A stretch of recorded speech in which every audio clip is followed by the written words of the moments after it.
Fulani Herdsmen arrives Izi in Ebonyi for settlement, claims the land was sold to them by the governor, Dave Umahi. Ipob Ebonyi media team. Fulani Herdsmen finally arrives Izi in Ebonyi state, not just for their herding but for settlement, and they claim the land was given to them or was sold to them by Governor Dave Umahi. All right, so these are the headlines we'll be discussing this morning. Very, very important, but we need to start from that of Biafra land. Fulani Herdsmen arriving Izi. Let's understand what is actually going on there. What's going on? Why should the Fulani take over Izi? Okay, we'll talk about that later anyway. So Ango Abdullah reveals who Northern elders will support to succeed Buhari. The chairman of Northern Elders Forum, Professor Ango Abdullah, has warned that they will only support candidates from the North in the race for 2023 presidency. In an interview with The Sun, Abdullah condemned Afenifere leader Chief Ayo Adebanjo for holding Hausa Fulani responsible for Nigeria's problems. When specifically asked if there is an unwritten agreement among Northern leaders to oppose the return of the presidency to the South in 2023, he replied, well, you see, the question of where power goes has multi-dimensional basis. If you go back to the period from 1990, there has been politics that made it possible for power to go to where Nigerians have generally agreed to go. This is regardless of the relative definition of democracy, which says on the basis of one man, one vote, power resides with the majority, while the minority will always have their say. But victory remains with the majority. From my personal experience, I can count 3 occasions where the issue of power shift was determined by the plurality of the voters. I could start with my personal friend, General Obasanjo. He was elected mainly by the North. Obasanjo's first term was entirely determined by the North. He did not get any vote from the Southwest. Chief Olufalaye won the western part of the country, while Southeast and South-South voted against Obasanjo's candidature. In the second term, few things began to emerge, which showed whether the Northern support was enough or what it to determine his continuous support. Obasanjo's success was determined by Northern votes. My understanding of this issue has gone beyond party formation, rather social. Some of it is historical. Obasanjo was former military officer, former head of state as a military officer. He met his own friends and enemies while he was serving in the military. But by and large, when these discussions settled down, the next civilian president after General Abubakar Abdulsalami should come from the South. That was a general understanding within the People's Democratic Party. Okay, so what's your take on this? They will never support anyone from the South. And do you think Ango Abdullahi is speaking, although he's the leader of the Northern Elders, so do you think he's speaking on behalf of the entire North? Of course, he is speaking on their own behalf, but that is not the issue anyway. What is going on now is that a lot of our people are misled. A lot of our people don't have a simple understanding about the situation on ground. They don't have a kind of an ideology on how to improve the livelihood of their citizens or those who they claim are their subordinates. Now, when you talk about this issue of presidency, let us look at it from a holistic angle. What is so important about this presidency kind of nonsense? Like as I have said it before, presidency have not helped anybody. Even the same useless Ango Abdullahi that is making noise and all of that, let him come out and boast that presidency have improved the life of his people over there in KANU state. So now when they keep talking about presidency, it is still the same visual cycle. You know, they brought some few group of individuals together, they organized themselves in order to steal and in order to to make life unbearable for the people with the issue of power. They claim that they are born to rule, then the rest of other people are born to be followers and all of that. So, but my anger with some of our people is that they follow them blindly, because I think giving them some kind of a benefit of that, these people have proven beyond every reasonable doubt that they cannot be trusted. They don't have the leadership character, they don't have the leadership quality, they don't have what it takes to lead. And mind you, the position of presidency and what have you are supposed to be meant for servanthood. You are supposed to go there to serve, and not for you to go there to become a god that people will come and worship. At the end of the day, nothing goes in and nothing comes out, and they do things and nobody have any right to question them.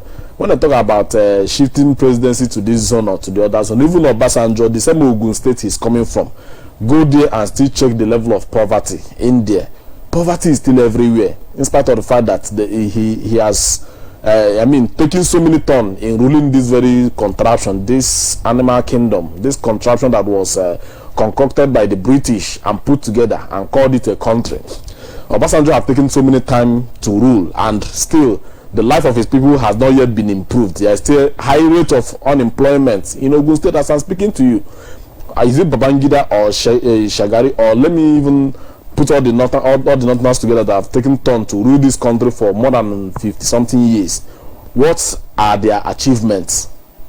What are their antecedents? So these are the things you will check and see that all this issue of all this noise about whom they will support or whom they are not going to support is meaningless if people truly understand the situation that we are in now. We have gone far. I mean, the world have gone far, leaving Nigeria 50 years or 100 years behind. We are still living in another age that other people have graduated from. Do you know that some people, they have graduated from Stone Age to Bronze Age, from Bronze Age to even analog age, and they have gone to digital age where things work digitally, people think digitally, people do things in a digital direction.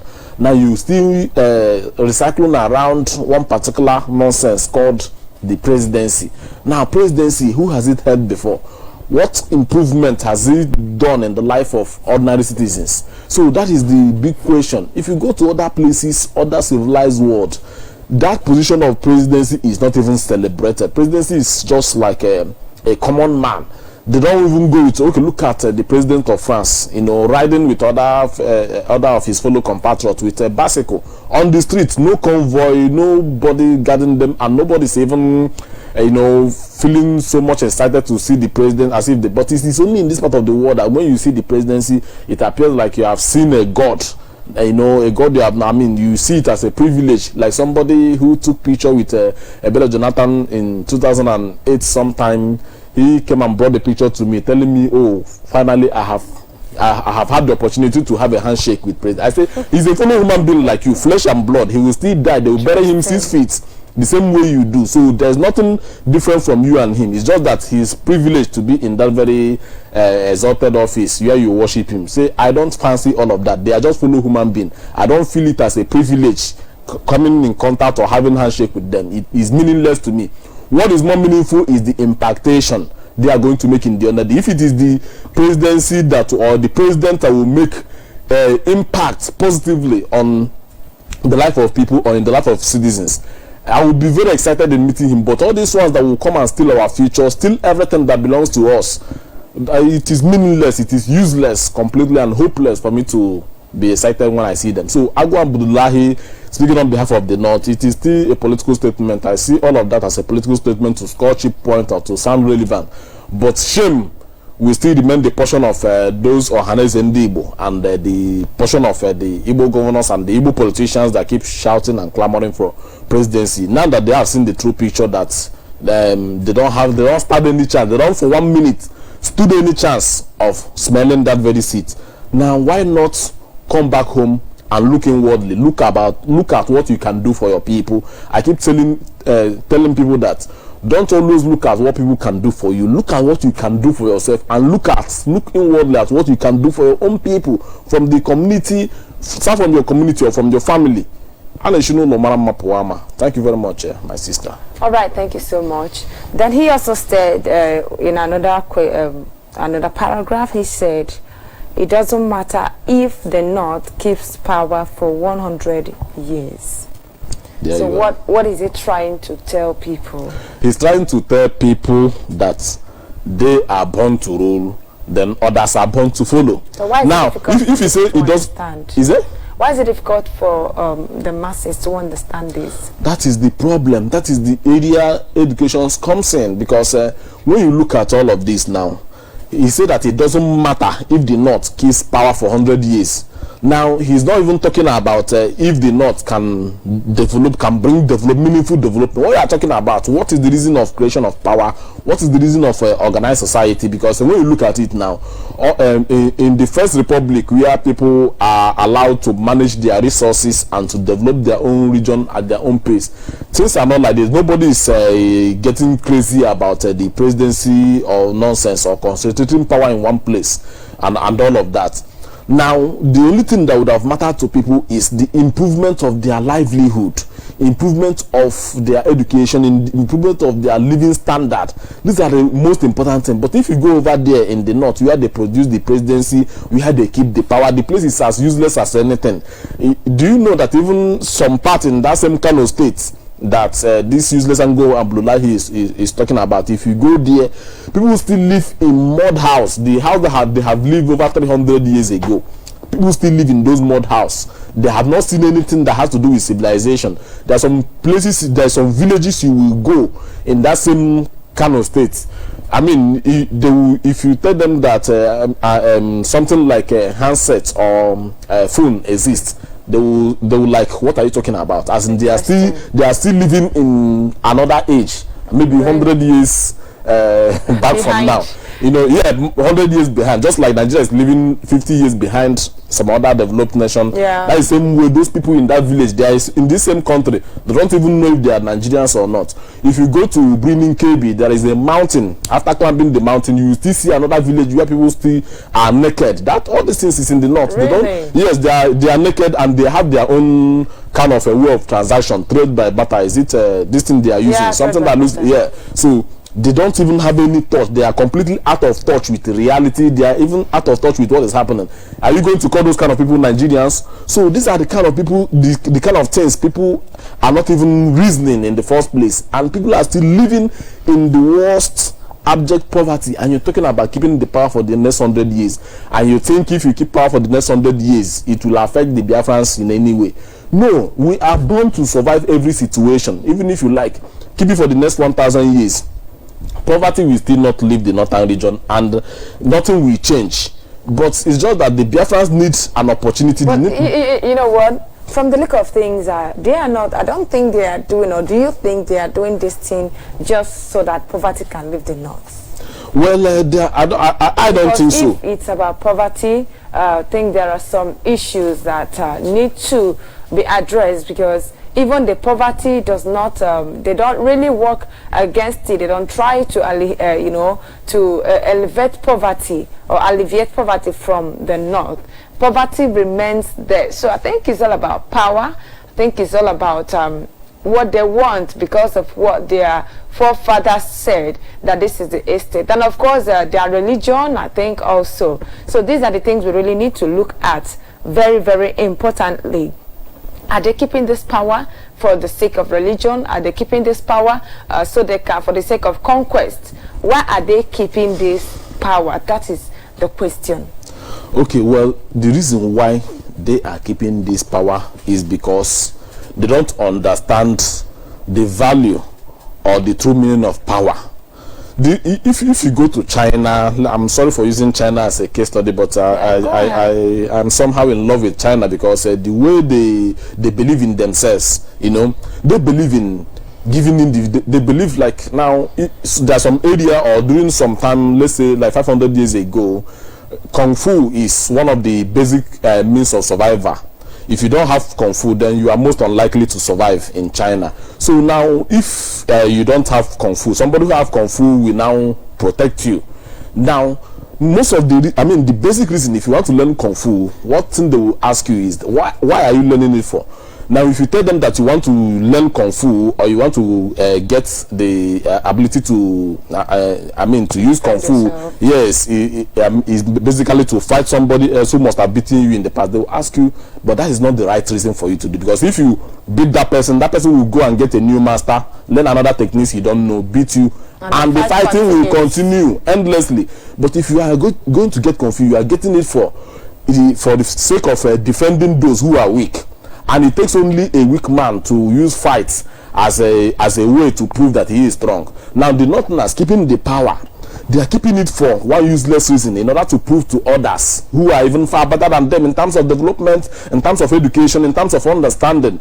Now they are keeping this power to show the Biafrans or the Igbos that they are being subjected under some kind of slavery, but the power is not in any way improving the life of their people. Had it been, maybe they are using this very power to improve the standard of living over there in the north, it would have been a different ball game altogether. But they are keeping it to prove one useless point or the other. But they don't know that power doesn't even belong to a human being. Power still belongs to the people, and power belongs to Chukwuka, who is in heaven. So now they don't understand the concept of this power. That is why they are always misusing the power. They do everything. They use their personal vendetta on those who they consider as enemies to do whatever, to carry out a dastardly act, just like the Fulanis Herdsmen is doing now. And the presidency is part of it, and the Kabas are part of it, and they believe nothing is happening because nobody is talking. So now is because the people don't understand that the true power belongs to the people. They don't understand the value of their power. So that is why we come to educate them all the time. The people who have power,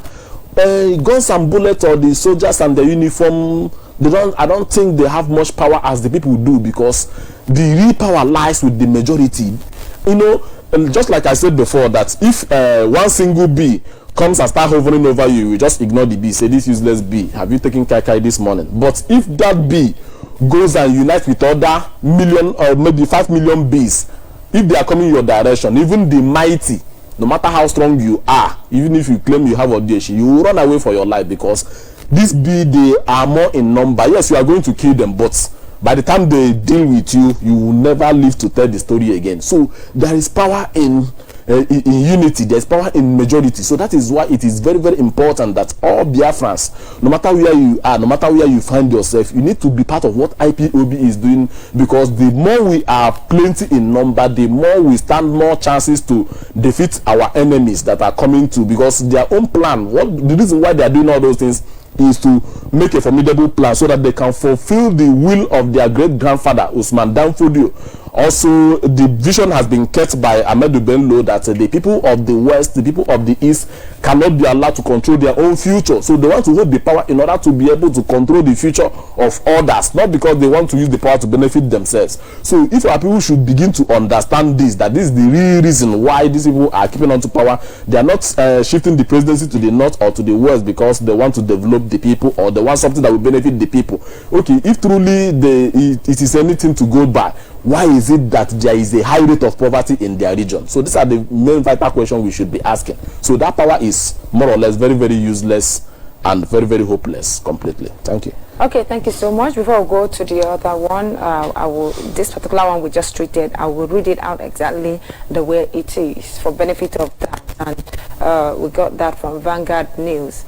There is nothing wrong if the North keeps power for a century, Ango Abdullahi. The conversations around the 2023 presidential election are gaining traction by the day. Professor Ango Abdullahi has hinted that the North is not ready to give up power in 2023. Abdullahi, who is the chairman of Northern Elders Forum, says democracy is about numbers.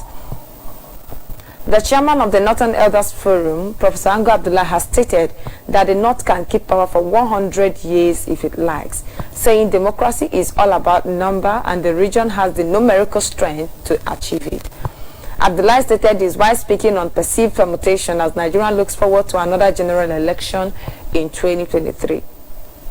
He told the Lison that the North will only support candidates from the region in the race of 2023 presidency. He emphasized that zoning or power shift, which many Southern leaders are agitating for, is unconstitutional and would not be supported by Northern elders. And the question you ask yourself, are these people really listening? Are they reading? When I say these people, I mean the Southeast governors, the Southeast politicians, the NNPC and all the rest. You know, why is it that they do not or they don't care about these points that these people keeps raising every day? And one more thing, my sister, let me just come in. I'm sorry for cutting in. You know, we are here to educate our people. You know, just from the from this last paragraph you read, you know, he said something that is really did not go down well with me. He said that the keeping power is all about, how did he put it? It's all about numerical strength. Okay. Now let me correct this very ideology of numerical strength. The the Southeasterners or the Biafrans are not the underdogs. They are they are not on the side of the minority. You know, let me put it that way. Let us not box ourselves in that very cage, believing that we are minority. Lesser in number. Yes, we are not lesser in number. I can just give you one or two or three instances to prove to you that we are not on the minority. Now, if you come to the, let me just start from the Southeast. If you come from the Southeast, let me just use the 5 states. Let me not just push over to other Biafran states. Now, if you use the Southeast, for example, the Southeast is almost 91% dominated by the indigenous people, that is the Igbos. Okay. Now, if you go to the North and also check, or even Abuja, now let me tell you that the number of the Igbo people, the people that speak Igbo, the number of Igbo people in Abuja, if all of them comes out, there is no field anywhere in Abuja or any place that can contain them. Igbos own villages. Igbos, if you go to Abuja now, I cannot begin to mention all the villages and towns, but there are some villages you will go, you even see 2 Igwes dragging that same village. Like in Gwagwalada, they have 3 Igwe in Gwagwalada alone. Now, if you go to Jukwe have Igbo chief, New Karo have the Igbo chief, Maraba have Igbo chief, Gwagwa Karimo have. Should I begin to mention all of them? All these places have Igbo chief, and the Igbos have villages in those places. If you bring out all these people now, they say that from the, if they all should return, my sister, even the Northerners put together cannot match us in population. But more or less of our people over there. So if they keep telling us that we are the minority, I keep getting mad, because if you go to the North, even as I'm talking to you now, our people have, plenty of a kind of villages they occupied in Sokoto, in Birnin Kebbi. Even they have up to 5 million Igbos who are still in Borno State. As I am talking to you now, it is very, very verifiable. You can even make calls to confirm if I am lying. So you cannot tell me that the Igbos are the underdog or they have the numerical strength. It is the British that came. The only thing they will tell me that they have is the landmass, but there is nobody occupying it. You can travel from that is in Kano State, you can travel up to 4 hours from one local government to another local government without seeing any building, without seeing any kind of people occupying the villages. You just see people in handful, apart from the township area where people live. And the people that make up, okay, do you know that Kano State is divided into 2, the Christian area and the Muslim area? Then who are the people that are dominating the Christian area? It is the Igbos, the Southern Geri. It is the Igbos that occupy it. Igbos are so strong that they even have a local government chairman in that same Kano State too, in another man's land, in Hausa land. That thing can never happen in Biafran land, for an Hausa man to come to a Biafran land and become a local government chairman. But it is happening in Kano State. They are so. Is it not happening in Biafran land because we do not want them, or because the population? Okay, no. I'm just trying to correct an impression that we are not the majority, and they don't have the popularity to make it happen in Biafran land. For instance, now if you check all the Hausas in Owerri, or let me say in Imo State, all of them from the last time I checked them in 2011, I don't know whether it has increased or not, but as from 2011, all the Hausas that we counted in Imo State is just 4,000 Hausa people. 4,000. They are not more than that. Now, can you use it to compare people who runs into millions? Okay. Like Kano State, that you are going to get up to 5 or 6 million Igbos. So when they tell you that they are only majority only in their land, they cannot tell me they are more majority than the Igbos in Europe and all of that. Let's not begin to drag that, because we know that even when they talk about numerical strength, we know that even the cows are included. Sure. We know well, that's another point. There you go again. Another point. So, okay, maybe they are casting their cows and their donkeys. Okay. And even when they talk about numerical strength, we won't ask, does vote really count? That's another thing. It doesn't count. But that's that story for another day. Yeah. Okay, let's look at this. Breaking news. NNPC discovers oil in Gongola Basin. Interesting. The Nigerian National Petroleum Corporation on Friday announced the discovery of hydrocarbon deposits in the Kolmani River 2 well on the Upper Benue Trough, Gongola Basin in the northeastern part of the country. Recall that drilling of the Kolmani River 2 well was inaugurated by President Muhammadu Buhari on February 2, 2019. A statement by the corporation's acting group general manager, Group Public Affairs Division, Samson Makoji, stated that NNPC acquired 432.54 kilometer square of 3D seismic data over Kolmani prospect in the Upper Benue Gongola Basin. This was to evaluate Shell Nigeria Exploration and Production Company Kolmani River 1 well discovery of 33 BCF and explore deeper levels.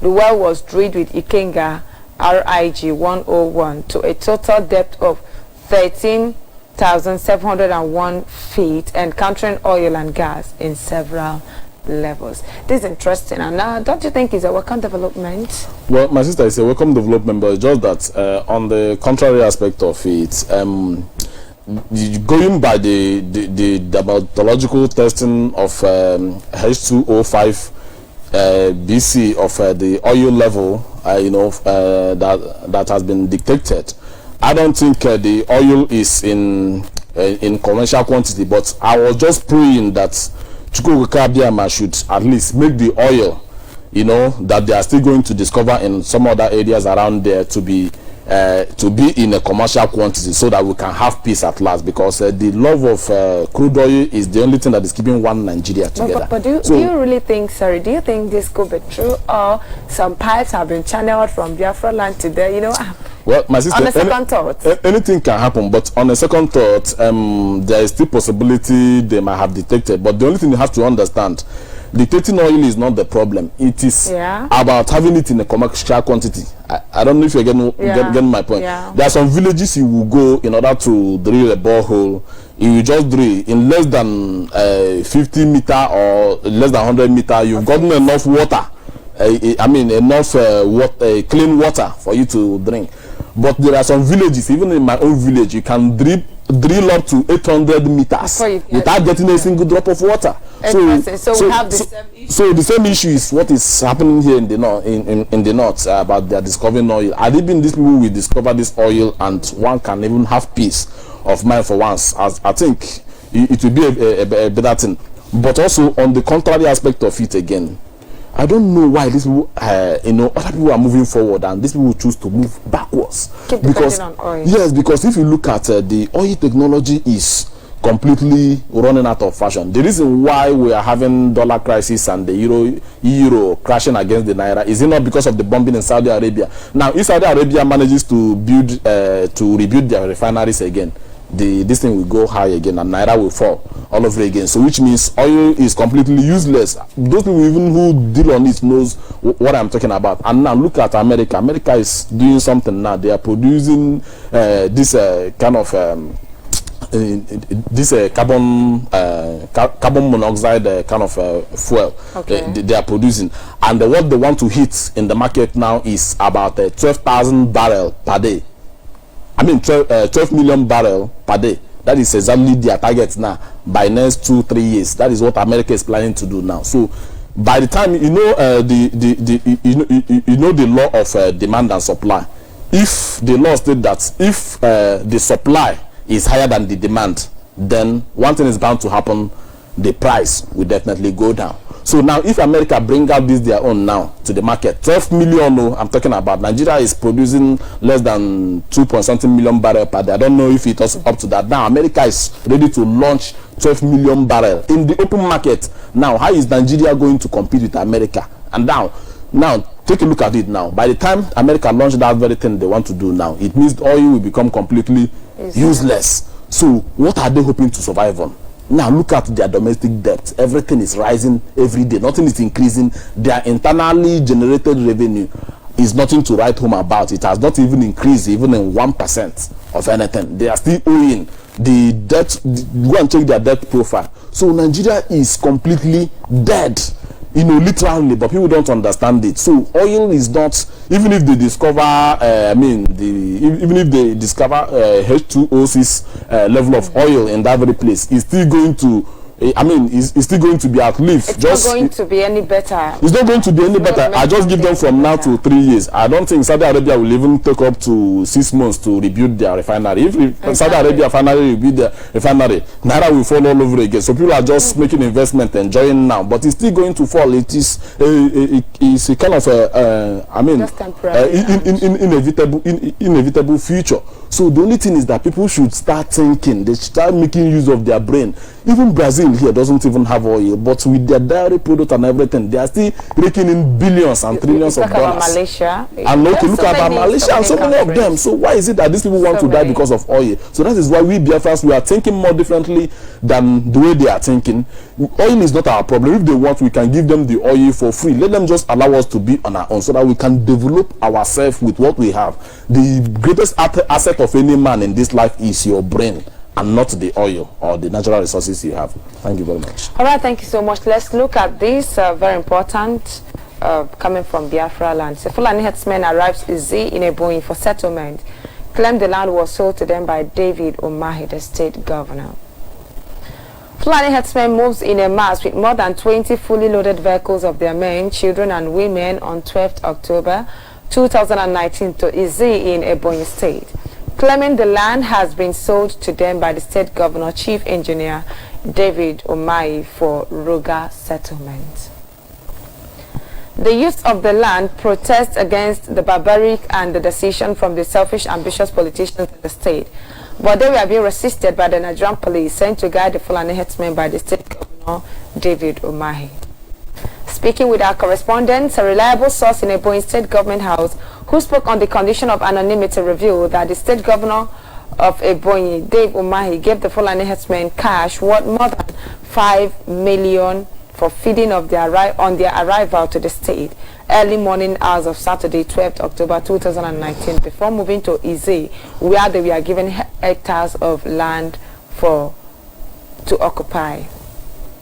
The indigenous of Izi has called on the indigenous people of Biafra, led by MAZI NNAMDI KANU, to urgently come to their rescue because the politicians in their respective communities are working with the state government and federal government of Nigeria to forcefully take away their land from them and give to Fulani herdsmen. The people of Izi has vowed never to allow the murderous Fulani invaders to settle in their land, noting that by all means possible they must send them out from their land in a no distant time. By Timothy Chinonso and Franklin Obuka for Ebonyi State Media. So, what do you think about this? Well, my sister, I'm thinking so many things. It's just that our land is in danger, and a lot of evil is going on in our land, especially in that Ebonyi State. We have had so much to endure in the hand of all this evil, and the worst part of it is that we have an idiot in the person of Devil Umahi, who is bringing all these people in order to come and cause mayhem. Do you know the other time, I think it was on the news, after our leader must have, tell the world in his atonement broadcasts about what is going on in Ebonyi right now. And the next day is that the same idiot brought, is it 30 bags of rice, or how many is it? Is it 40? That was in the news, and other things he brought to share to the people of that very village. But the most amazing thing I just learned in that very scenario is that majority of the people that come out to receive those food items are women, and over hundreds of them are widowed already. I say, what? So what this thing is happening in Biafra land, which means their husband has been killed by these Fulani people. So that goes a long way to tell you that Ebonyi Biafra land is in a real danger, and it behooves on all of us, both the Biafrans and everybody, to do the best we can to make sure we salvage our land. And we have to educate our people to understand they are pleading for our help, they are pleading for us to come to their rescue because they are in danger. Devil Umahi have already sold out our people because of that same useless Igbo presidency. He has sold the blood of our people, he has sold the birthright of his own people because of what is going to benefit in the hand of all these Fulani. Now, giving them 4 million or 5 million for them to feed in order to get more strength to fight our people, allowing them a passageway to bring in weapons to continue carrying out their mayhem. Even as I'm speaking to you now, a lot of people are going down every day. They are killing our people, they are burning houses, they are destroying properties worth billions of naira. And all these useless elders, all these people we call elders and what have you, all these ndakas, they are not saying anything. All of them are keeping quiet. In broad daylight, genocide is taking place in Ebonyi. So Biafrans and all lovers of freedom, it is now, you know, our duty to keep on spreading this very message so that the rest of the world will understand what is going on. We are being placed under a very serious siege in Ebonyi, especially in that Izi. We have not known peace in that very area. So I think something urgent must be done in order to save more people from dying, because a lot of people, a lot of women are already widowed in that very place. So, you know, we had you know, we had a situation before now where a married woman was raped, still in Ebonyi State. A married woman was raped, and that's not the first or second time some young people have been raped. And instead of Dave Omai to do the needful, he said, okay, they should go out, and he knows it's an abomination. He said, okay, the Fulani Herdsmen should just leave the land for some days, and so later that he can cleanse the land, and then return them. That is evil. So, and now these people are calling on the leadership of indigenous people of Biafra. So what do you think the indigenous people of Biafra can do to salvage the situation? Well, there are so many things. There's 1,001 things the people can do. But the number one most important thing is the awareness creation, because a lot of people don't even know that something is happening there. Even most of the Biafrans that are littered all over, especially those ones in America that are busy eating, drinking, and inviting these murderers to America to come and eat and drink and go home. Let them know that very soon, when America will reject them, let me tell you that staying in diaspora, I mean staying in different parts of the world, will not save you. One day the people will get tired of you, they will package you back home, and it will be a shameful thing that you will go home and there is no home for you to go in. You will go, your land is no longer there. Now the useless governor has sold your land and you are keeping quiet, you are not saying anything. Now he brought these people, he's feeding them to grow fat and buying weapons for them to carry out, to wipe out completely, to wipe out the generation of the Z people and other people, even that in our local government, because the story and the news that is coming out from there is horrible. It's very, very horrible. It's an eyesore. Now those of you in that places, it's the time for you to start, because you're asking what we can do, by creating the awareness, letting the world know that this is what is going on. Because tomorrow they will deny it, they will say, since the governor is not complaining, because the chief security officer in the state is the one who is supposed to be at the forefront of telling the world that look, we are under siege. But now he's now supporting them. He is now the one bringing them to come and carry out the mayhem against his own people. So now it seems like we are in more disadvantaged position. We are helpless. So the only thing is for us to show the rest of the world what is happening in our land, and also lend their support in any way they can, you know, whether it is clothing material, because some people are literally homeless. As I'm talking to you now, there are some people, their home has been burnt in that very Ebonyi. So they needed help, they needed shelter, they needed anything you can do in order to support them, in order to make them have, I mean, the little ones that are still surviving. And don't also forget that some children were also kidnapped that same week again. In another place, it still took the intervention of IPOB that we are on ground in order to rescue those children. If not, nobody knows the destination where they would have taken those children to. So one thing is that we should create the awareness for people to understand, and for those people that are in America and in other places, especially the Ebonyi citizens that are enjoying living fat and all of that, know that your house is on fire. So you too should be in the front line of spreading the message and doing something you can in order to ameliorate the situation of the people. So they needed your help in terms of financial support, in terms of aid or material support, anything you can do for those people. I cried when I saw those widows with their little children. Their husband has been killed by Devil Omahe, you know, and the Fulani people. So we should do anything we can in order to make sure we alleviate their pains, at least for some time now. Thank you very much. All right, thank you so much. Thank you so much. And of course, our people in Ebonyi State need to be very, very vigilant at this moment. Very, very vigilant, because things are really, really not going to be the same. Of course, they've gone through lots of horrible situations, but as it stands now, I think more is yet to happen. More is yet to happen, and we must stand up against that. But I'm very much happy that our people in Ebonyi, Ipob Ebonyi, they are really formidable. Indeed, they are formidable. And you know, I also heard another report that arrest has been going on. Said I think one of the land where the Fulani herdsmen went to destroy farmland, and there was bees. Bees came out and stung about 2 of the Fulanis, and they died. Yes. Then the government came arresting people. So what do we do in such situation? Are the indigenous of Ebonyi State the bees that came and stung the Fulani herdsmen? Well, my sister, so why should they be arrested? Well, the truth of the matter is that let me even explain just give me a little time to explain a little thing about the bee.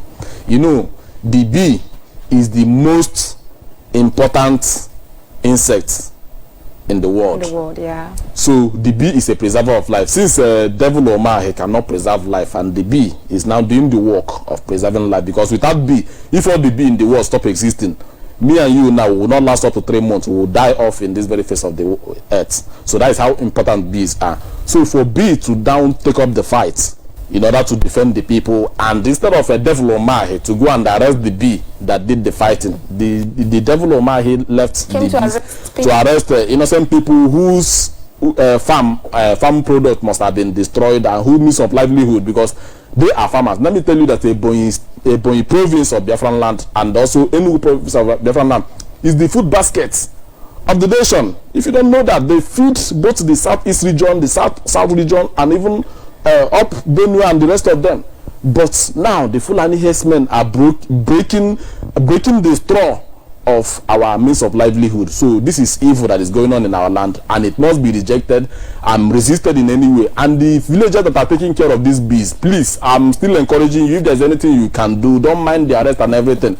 If there's a way you can also encourage those bees to sting those people that are coming for the arrest and to kill more of the Fulani herdsmen, it would have been the best way, because I think that would have been the best. It would have been the best, because we cannot stay in our land and have peace again. These people, they are strangers. They came from all parts of the earth where they are wandering from, Futajelon, from Guinea, Bissau, and from other places. They came to our land and they believe our land is their own. For them to come and continue carrying out their destiny, they don't know that they want to raping a married woman in different land is evil, and the people we call leader accept these things to happen. So we don't have to keep waiting for them to do everything. There are the little we can do for ourselves. Number 1 is to give right information, and number 2 is to give the information on time, and also to do the best we can in order to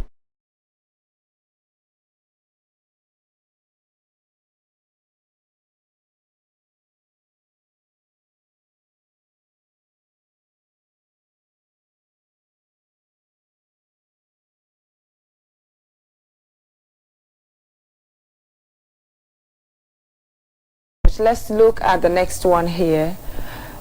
Disobedience to court orders will attract grave consequences, CJN. The Chief Justice of Nigeria, Justice Tanko Mohammed, has warned against disobedience to orders issued by courts, stating that it would attract grave consequences. The CJN issued the warning in Abuja on Friday at the launching of the 9th House of Representatives Legislative Agenda. While the CJN did not mention a specific case, the warning is coming at a time when the federal government and security agencies are under criticism for the continued detention of a former National Security Advisor, Colonel Sambo Dasuki, retired, publisher Osa reporters, Omoyele Showore, among several other Nigerians, despite court orders freeing them. Mohammed, who was represented by the Chief Judge of the Federal High Court, Justice John Shoho, stated that justice must be served without fear of favor, while every law must be obeyed. He said, "I would like to assure you that as you embark on this important voyage of national rebirth and reinvigoration through effective people-oriented legislation, the judiciary is solidly behind you. Since our role is strictly limited to the interpretation of the laws of the land, we will not leave any stone unturned in that respect. You can rest assured that you already have a good and dependable ally in the Nigerian judiciary." We will, on our part, as usual, vigorously pursue the observance of the rule of law by all citizens. There is no sacred cow anywhere, as no one is above the law, no matter his or her position in the society. Justice must be served without fear or favor. Every law of the land must be obeyed. Let me assure everyone present here that the consequences of disobeying lawful court orders will be too grave to bear. We all should gird our loins to do our constitutionally assigned duties with due diligence, so that Nigeria can be the pride of everyone.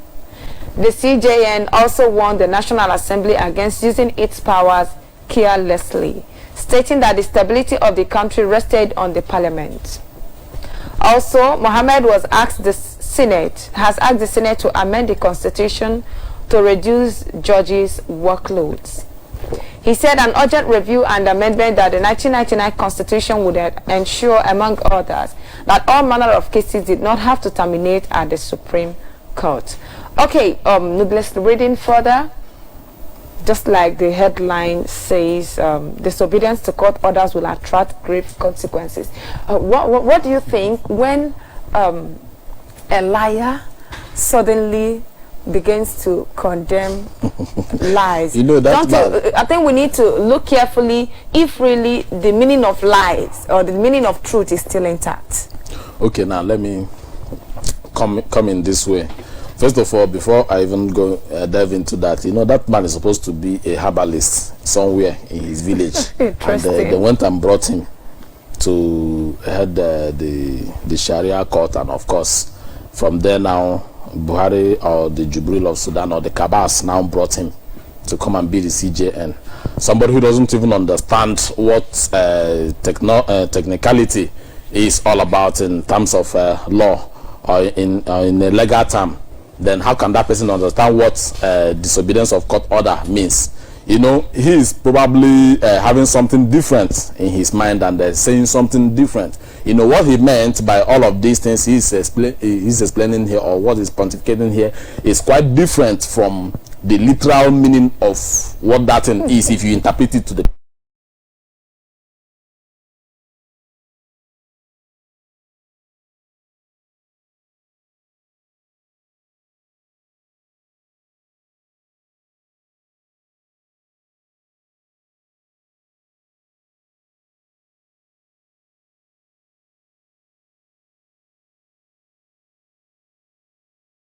and also Ezdazaki, and you left all of this to start talking from talking rubbish, using your vocal cord to say all manner of nonsense. So this thing, one thing I will understand is illiteracy is just his problem. He can't even understand what the statement, he can't even understand what that statement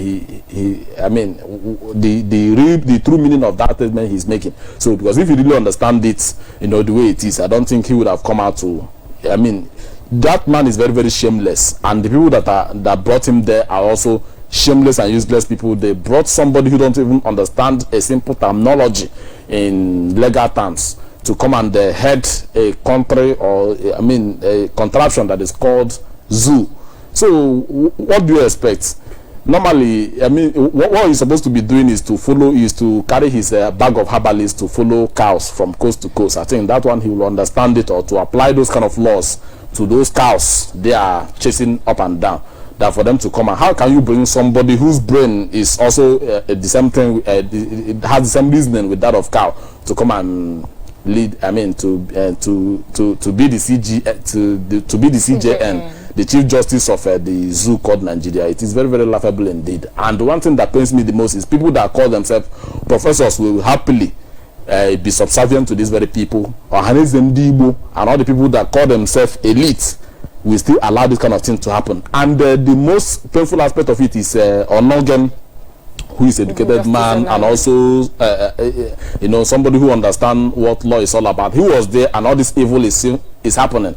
They carried out they did a miscarriage of justice against our leader severally. They did so many things, and he kept quiet, and now the chicken has finally come home to roost. So they are going to manage it. Thank God I am not a Nigerian, so whatever they get at the end of the day, they should enjoy it. Okay, in case you're just joining us, this is Sunrise Early News Analysis on Biafra Television, and we are reaching from Biafra land. We are here to give in-depth analysis of the happenings in the contraption called Nigeria, and of course in Biafra land as well. This is the only platform where you get a real check the way things are, without fear of favor. We say things the way they are. I am Ngozi Chukwuka, and I have a wonderful analyst in the studio this morning, MAZI Oyido Victor. And of course, we are transmitting simultaneously on Radio Biafra London. So you tune into Radio Biafra, tell your friends to tune into Radio Biafra London, and they will listen to this program. It's very important. And we urge you to please keep sharing this program. Very, very important. All right, we have this. Buhari bans ministers, heads of agencies from traveling abroad over 2020 budgets. President Muhammadu Buhari presenting the 2020 budget at the National Assembly on October 8.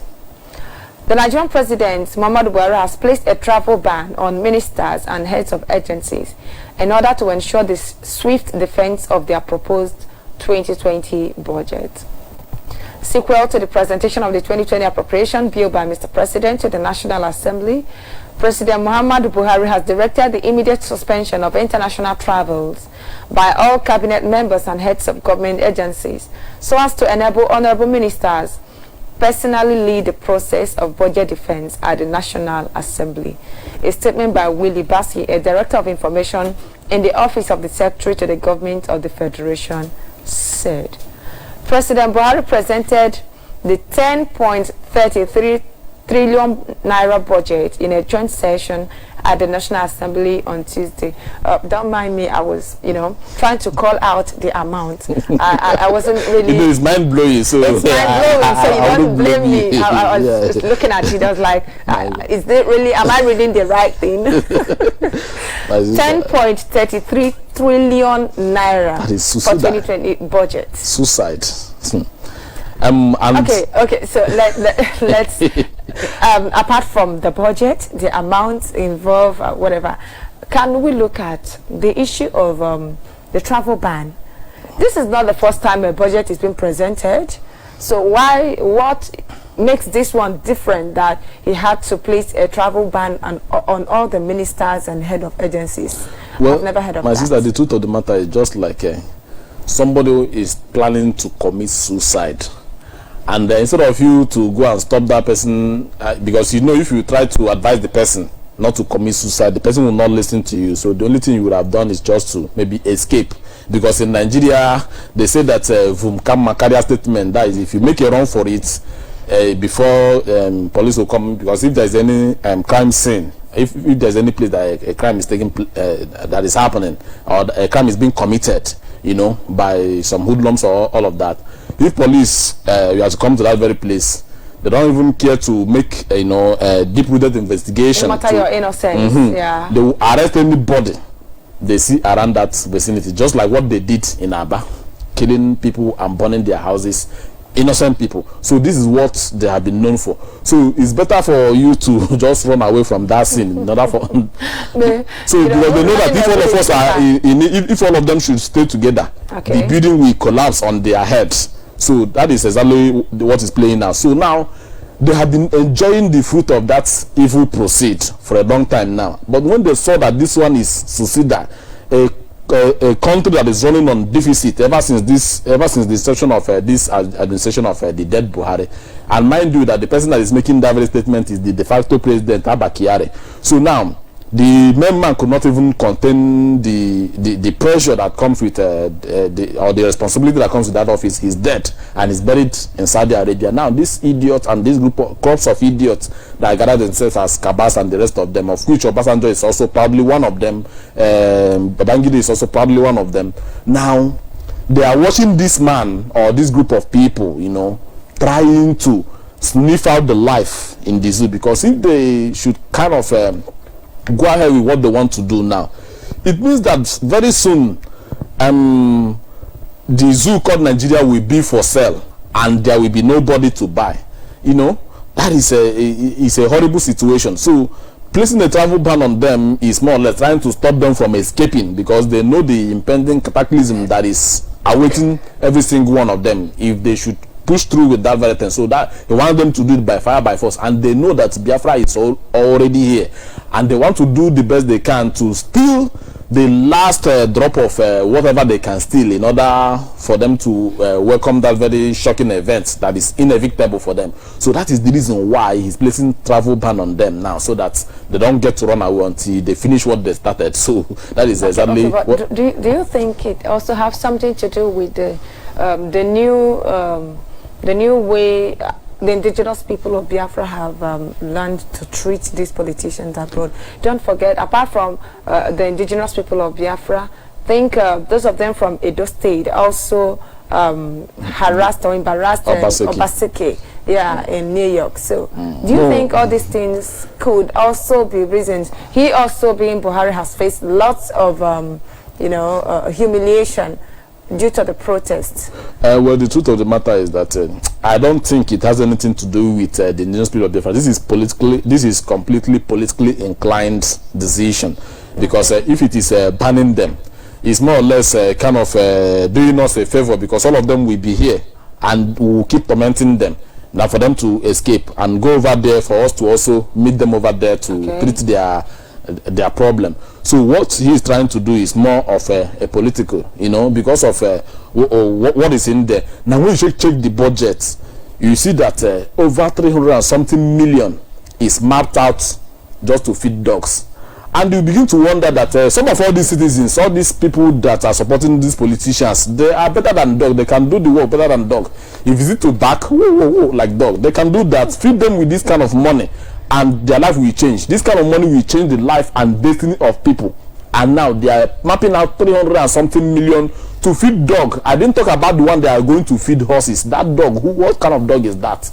And I'm not talking about other irrelevant things they map out to million. So this is, it is horrible. It is mind blowing. You don't complain about dog. Of course, dog need to get a higher share than humans. Have you forgotten we are in the zoo where animals are more valued? Of course, thank you for reminding me. So I forgot that gorilla stole 5 billion the other day in KANU. Monkey stole the 70 million. Snake swallowed 38 million. Rat pursued the president, and all that these is now need to be paid for them to work. My goodness me. So that goes a long way to buttress the fact that Nigeria is an animal kingdom being ruled by animals, cow lovers of animals.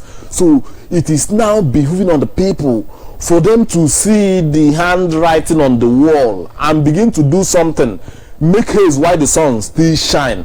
Run while you still can, because one thing I have noticed about some foolish people we call leaders, or let me even use the Igbo people as a case study, don't be offended. Ndị Igbo anaghị agba ọsọ mmiri until mmiri amazuo ha ahụ. They don't get to enter the bus when the bus is still empty.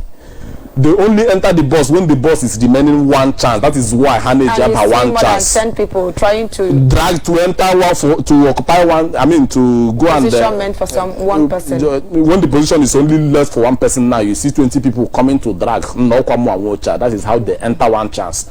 Now IPOB is spreading out the hand of friendship, the hand of love, accommodating everybody, even fighting for those who don't deserve our mercy, those who don't even deserve our pity. Look at Omole Showore. Nobody is talking. No single Yoruba person is talking. It is only IPOB that comes to talk on his behalf. And of course, yesterday. And you remember our leader took his matter to the European Parliament.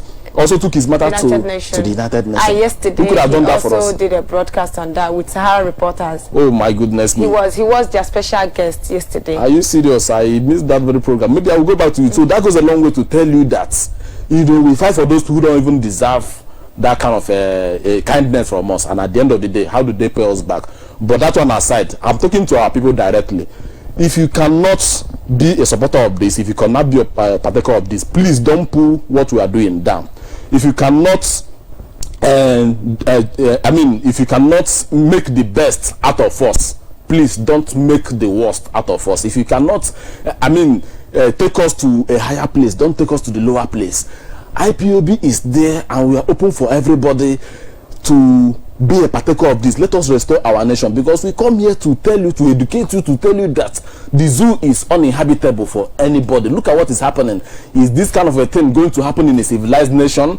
No, it cannot, and it will not.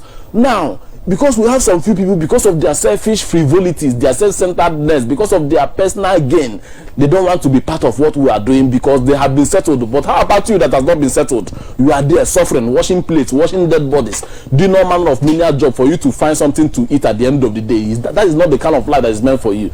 If we restore Biafra today, you will have freedom to choose the kind of life you want to live. Nobody will dictate for you. A car will not come from Sokoto to come and tell you that they are in charge. Imagine a situation whereby the government, the federal government, is now in control of the resources that is in your land, and you, the indigenous person, cannot benefit from something that, I mean, people doesn't even reason. Something is in your land, you don't have any access to it. Something that is in your land, that your ancestral land that Chukwuka gave to you, you cannot have access to it. Now, the useless federal government that doesn't know where you are coming from will stay over there in the north, controlling the life and the destinies of people. This is why we must resist this evil. The arrangement of Nigeria, even their constitution, is evil. It is anti-people. It is not beneficial to anyone. So everybody must come out to resist it. It's not a matter of bringing up sentiment about IPOB, the way people are doing it. This is the only way we know that we can do it. If you know any other better way you think it should be done, bring out your own ideology. Let us destroy this zoo called Nigeria so that everybody can have peace for once. Thank you very much, my sister. All right, thank you so much. And viewers, this moment we will be going on a break. We'll urge you to stay tuned, and when we return, the lines will be open for you to call in and make your contributions. So stay tuned. We'll be right back. These are Fulanis trooping in Ojibo, in Ebonyi local government of Biafran land, claiming that they bought some portion of land here, and we resist them because we never sold any portion of our land to anybody. IPOB will stand firm as the villagers troop out in mass to tell them that this place belongs to Biafra, and they should go and collect back their money from whoever they gave it to. That we did not agree to give out our land for any reason to any Fulanis. Look at their bosses. Look at one of their bosses. They are trooping in, and the villagers stood against them, saying that this place is Biafran land and they have no rights to troop in. While some of them escaped, some ran to government house where their master is, where one of their slaves is, in the person of Umahi, and claiming that they bought their land. And the villagers said that they are not welcome in Ojibo, here in local governments, and we totally reject their presence here. The villagers came out in mass that not on no account should they settle here, and the police are here guiding them. The police are here protecting them in our land, and we are here to tell the whole world that they are rejected in our land and should bear out witness should anything happen. Okay? Look at one of their vehicles going.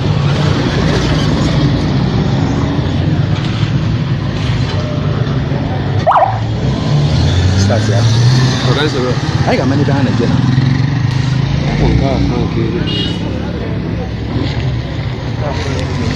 Umahi has chosen to be a slave to these people, but we assure you that IPOB Ebonyi will give him sleepless nights, because we know that Ebonyi is Biafran land and there's no two ways about it, and nobody, no amount of threats can stop us from chasing these people away.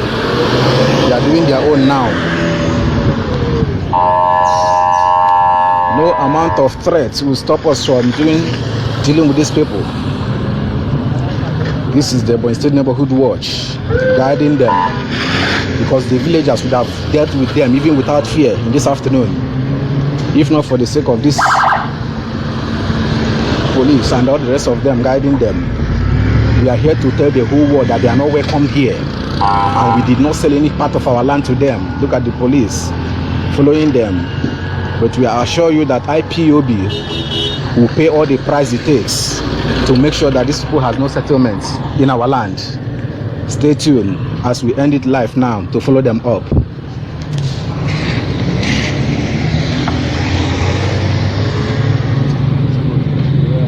This is some of the chiefs in the community brought over by Omahi.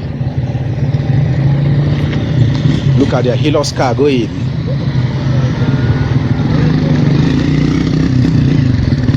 The villagers, the youth came out rejecting them, telling them that there's nothing they can do to settle here, that they should go back to whoever that sold their land to them and collect their money. And trust Ipob Ebonyi. They will encounter them, they will give them all it takes. And I assure you, by the next time you will listen to us in this platform, you will hear that there are no more here. Ipob will not let them be. We must give them sleepless nights because we own the land.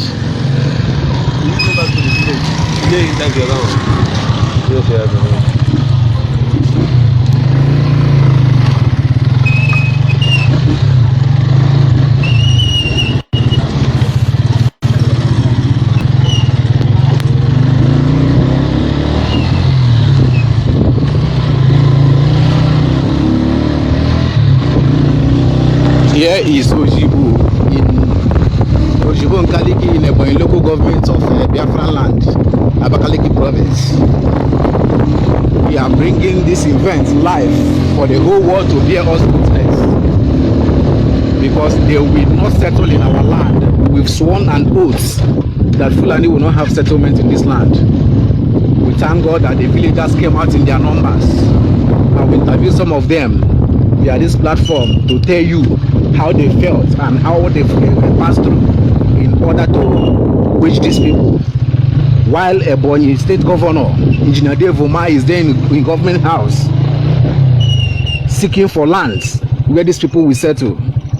But we assure you that we are Biafrans and we are not afraid of whatever that will come out of this, because it's our land and it's our birthright to protect the land.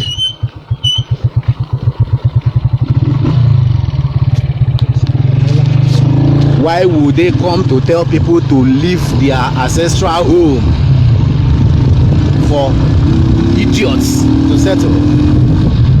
Killers, their settlements here meant death to us, and we will not allow that to happen.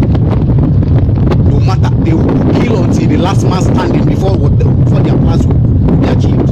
As far as there's life within Ipob Ebonyi, they can never settle in Ebonyi. Wherever, whenever and wherever the information is coming from, immediately we hear or had information that they are coming, we will wage them. They cannot even step their feet on the land of Ebonyi. They will remain in their body.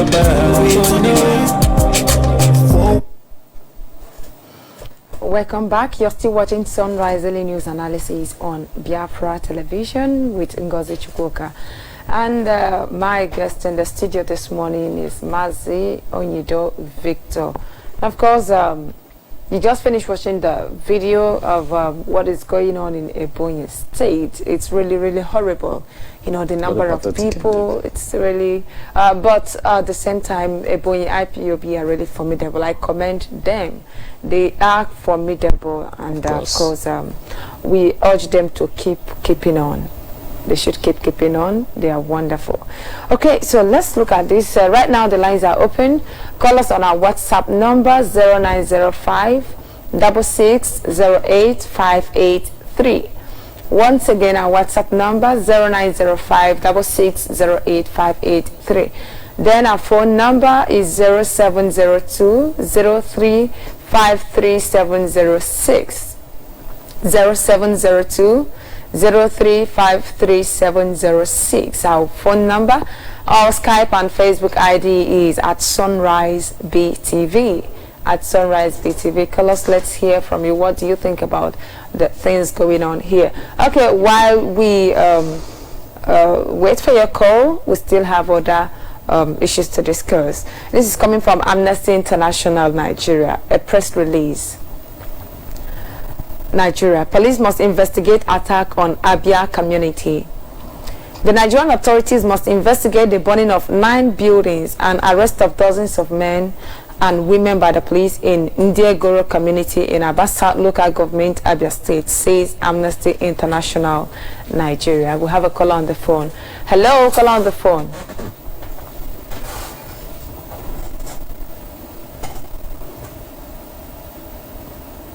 Caller on the phone. Hello, are you there?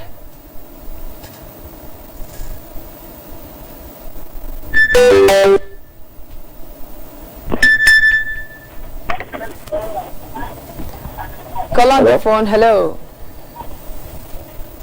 Hello?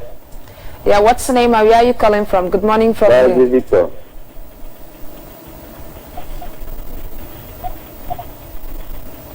MAZI Victor, you go.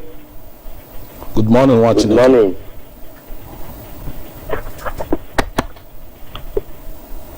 Please go ahead. What?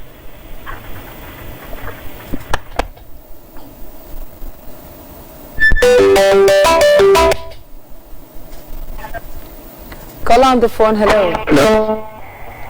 Yeah, what's the name and where are you calling from? Hello? Hello, what is your name Hello? and where are you calling from? Hello, call on WhatsApp.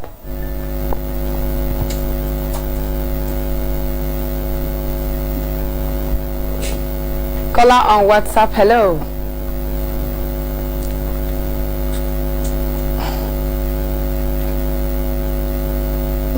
Zaka from Anambra State, calling from Turkey, Istanbul. I want to thank our leader NNAMDI KANU for what he is doing for us, and I believe that as he is alive, Biafra was restored. And I thank him for what he addressed in the Shara reporter yesterday. He find them that Biafra must come, and I believe as I am alive and I pray to Chukwu Kabiama that nothing will stop Biafra restoration. No any tributary will stop Biafra restoration, and I know soon we will rejoice and go back to our land, because here I am. I'm not happy living in Europe. I want to be in my land to glorify the Chukwu Kabiama. Thank you. Thank you so much. Thank you so much. Of course, Biafra must come. Hello, call on the phone. Call on the phone. Hello, can you hear me?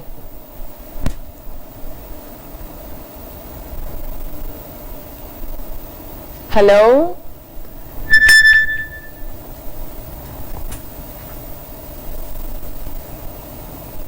Okay, please try and call back. We cannot hear you. Try and call back. Call us on WhatsApp, call us on our phone line, Skype, Facebook. Our Skype and Facebook ID is at Sunrise BTV. Let's hear from you. What do you think? What's your take? Call on WhatsApp. Hello. Hello, good morning. Good morning to you.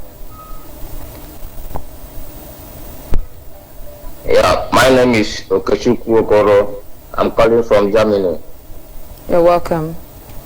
So, my contribution this morning is about what our the zoo governor in Ebonyi State, Devil Man, because his name is Devil, he's not Dave. He's agent of Hausa Fulani in that state, Biafra land, Ebonyi State. So what he's doing there, I'm encouraging our people, especially our members, IPOB members in that state. Let them continue doing their work there very well. No matter how the man trying to finish our people in that country, we are not going to give up. And those Fulani people that they are trying to occupy our villages there, I'm showing them that IPOB people cannot give them the chance. Our people cannot give them the opportunity to take away our villages, our land there, because Devil Man, he know the reason why he choose easy land to give them to stay, because he know that maybe our people they don't have much mind to chase them away from that land. or you know that he will not try it in a Izambo or something like Ipob, because you know that if you try to do that in Izambo land or Ipob, they will not see the chance to enter there. But no matter anywhere he bring them in that state, Ebonyi state, we will not going to give them the chance to take over our land. So I thank our members that will do their job very well to make sure that they chase them away. May God give us strength to restore our country, Biafra, so that all this evil plan will not succeed in our country. In the name of God, I pray. See? All right, thank you so much. Of course, I still repeat, IPOB Ebonyi is formidable. They are doing the right thing, and you know, I don't shake. You know, I'm not scared whatsoever about what they can do. Call on WhatsApp. Hello. Yeah, my name is Kellyanne Okeke. I'm calling from United States of America, New York, precisely. You're welcome. Hello? Yeah, go ahead, please. We can hear you. Can you hear? Can you hear me? We can. Go ahead. Yes, I want to make a point. I really appreciate your effort, especially the man on the seat there. I call it a hot seat, where he's explaining things for us. I want to thank him for doing that. Again, I still want to add my own advice on Hanese Ndibu. Trying to achieve that, forcing us to look up to Nigerian president, Igbo president. I see that idea, I see that demand as they are trying to pull the risky of Igbo. They want to risky their lives the more, because we have not forgotten the coming of Jonathan and the way he was gone.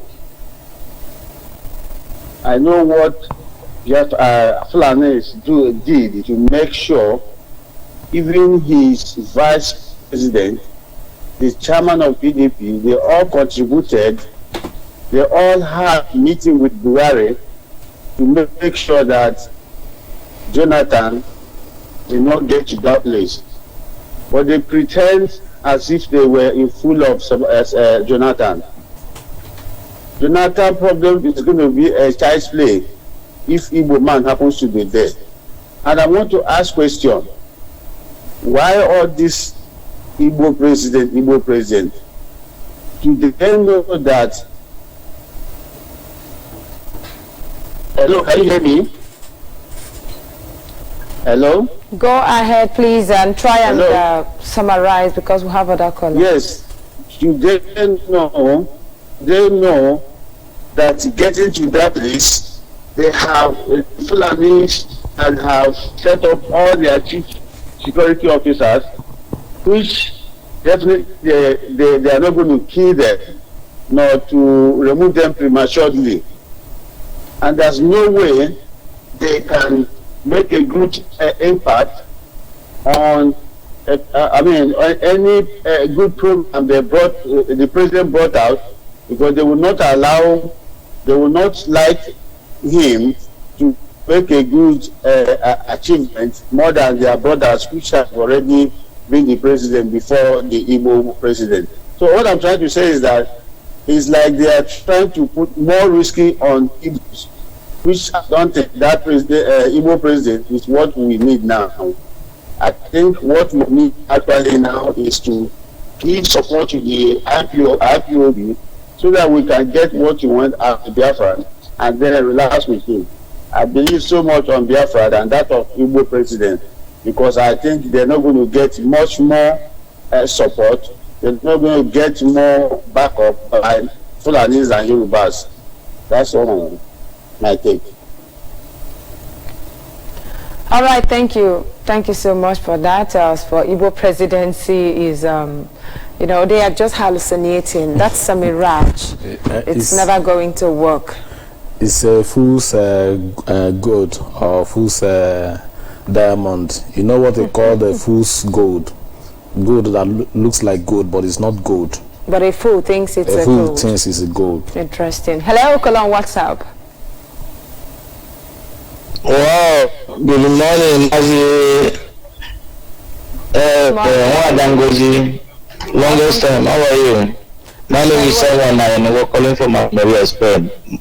You're welcome. Mazi, and every one of you. Bless you guys. Bless you too. Thank you very much. I just want to say something here because I had what you guys read out in the budget. The imposter in Asurok giving the ministers ban not to come to abroad. You can see that they're listening to our leader and they're listening to IPO because IPO run the show now. And that will be also good so that they can do something they're supposed to do back home, because if you see them coming out here, if you see them traveling, they are traveling with a bag of cash. Not traveling just to come and do whatever, or to come and bring anything, or bring anything to benefit the people there. So, our people back home, I want to use this opportunity also to thank our IPOB family members back home. You guys are wonderful. We appreciate you guys. Like as our brother always said, you guys gotta do what you guys got to do there. We gotta do our own here. But we all are in this together because what we are asking for is our freedom. So Igbo presidency is just a guy. It's supposed to be local for one night. It's not more international. So we are not interested in Igbo presidency. Ango Abdullahi is saying the mind of the North, because this North, how many are there? You know, they are minority to talk about. They are minority. It's one alive now. Every other person is okay. So he said the mind of the North, that the power got to remain there. So the power got to remain there. So any of our brothers jumping up to go and be slave Fulanis, that's his problem. What we are saying that we want to be free, and I also want to use this opportunity to thank Ebonyi for standing up against that that Biafran land belongs to Biafran people. The land of the indigenous people belongs to them. So that is what we are telling them. Everybody needs to stand up and buckle. Adam bless every one of you. Thank you for giving me this opportunity. Now we be for signing off from my here. Bye bye. Thank you. Hello, call on the phone.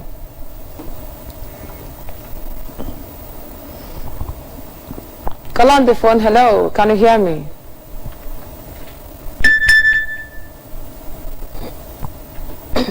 Hello.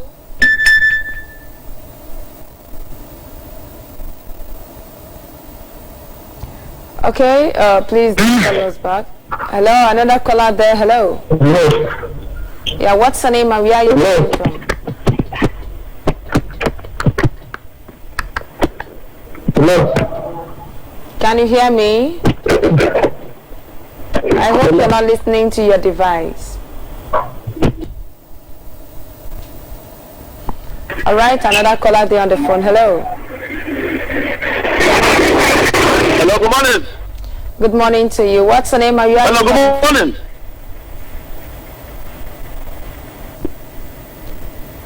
Hello, we can hear you. Please go ahead.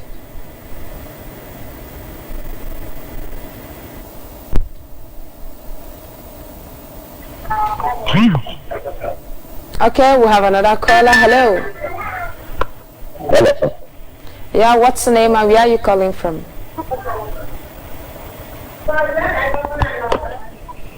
Hello.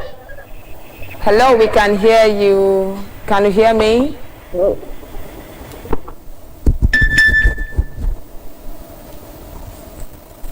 Call on WhatsApp. Hello.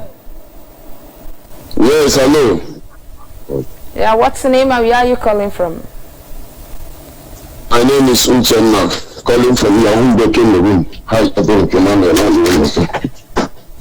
Welcome. Go ahead. Hello? Go ahead with your contribution. Hello? Hello, please go. Okay. Okay. I thank IPOB for what they have been doing.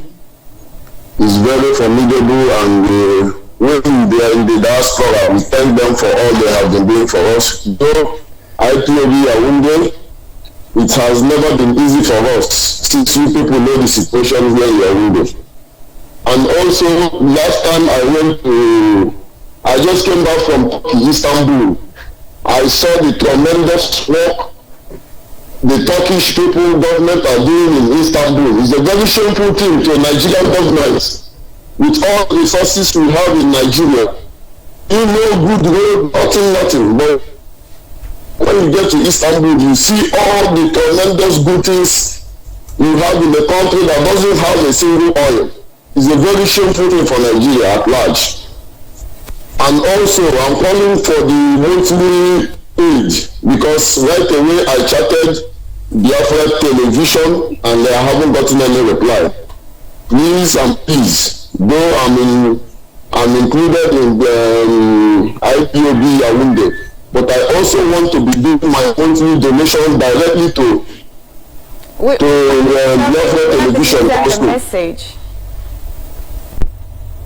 To Biafra WhatsApp television. I said I introduced myself. Okay. I wrote my name. I wrote who I'm calling. This same WhatsApp you're calling with. Yes, this same WhatsApp number and the same phone also. Please do send a message again so that we can know. You know, when you want to drop a message, there are lots of thousands and thousands of messages there. So when you just come and say hi, most times we get tired. There is no particular person reading it and the workload is so much.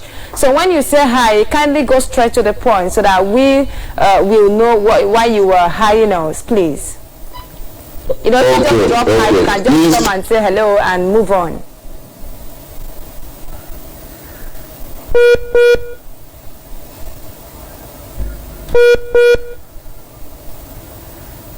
Okay, it's connected. Hello. Hello. All right, please. Can you summarize? And please, yes, please, and please also. Okay, just like I just said, I'm a lover of Biafra in flesh and blood. When our leader came to Okozo, I was there at the rally. So please, I need the account number so that I can be paying my monthly dues also to radio television. Okay. There is no price to pay for my freedom. There is no money that can be too much for my freedom. All right, thank you so much. We will do that. Kindly send us a message once again the moment you drop this call so that we will know it's you, please. Thank you so much. Thank you. All right, call us on WhatsApp, call us on our phone line. For those who have been trying to reach us on our phone line, we sincerely apologize because the gadget is giving us some issues and we need to get things fixed. So, but please just keep trying. We apologize for that.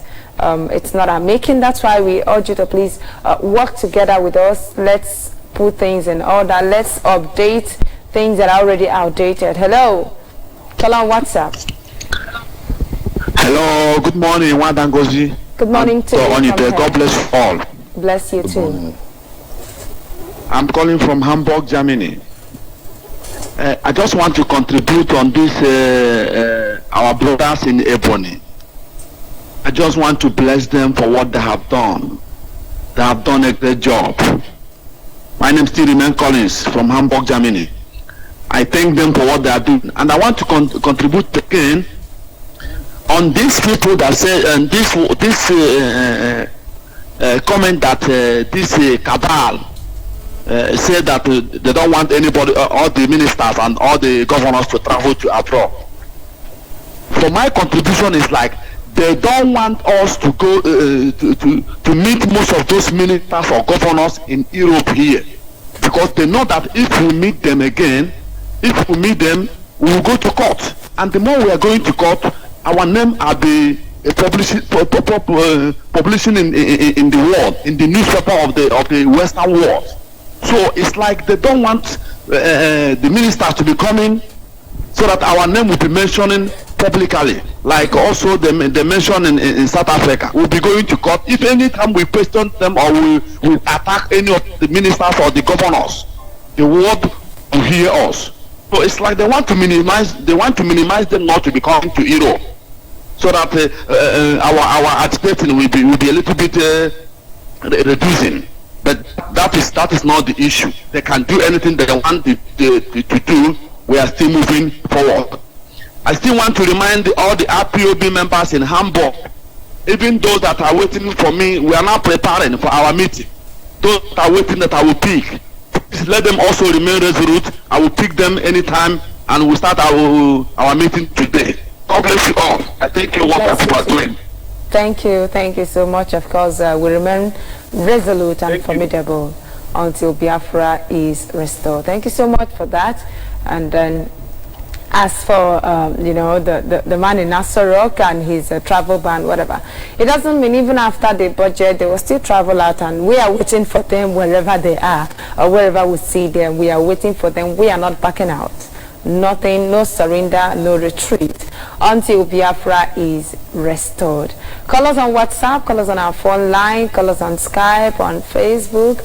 Our WhatsApp number is 0905 6608583. Once again, 0905 6608583. Then call us on our phone number 0702 03533706. Our Skype and Facebook is at Sunrise BTV. Let's hear you. What's your contribution? What's your take on the topics we've discussed so far? Okay, so on the topics we've discussed so far, we talked about NNPC discovers crude oil and gas in northern Nigeria. That's a keeper for 100 years, just like he has said. They are not ready to allow any other candidate to succeed Jubril Amini Al-Sudani. Hello, call on WhatsApp.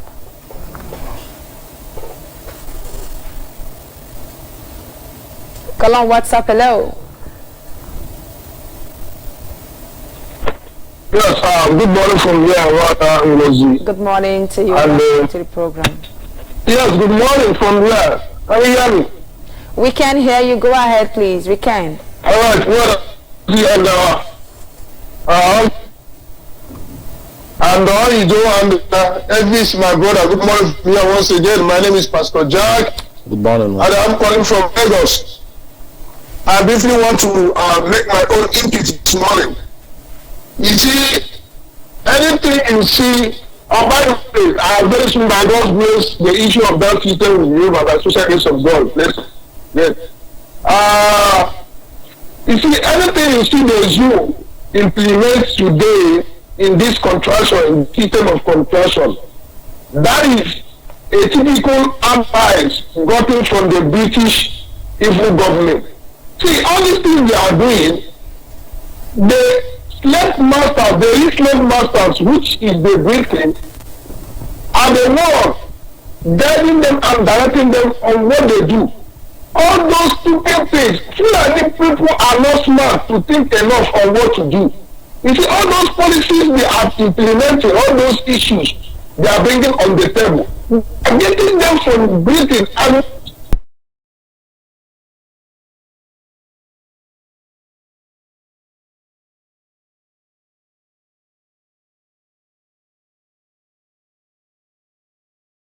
something great is going to happen, and people will know that God indeed is existing.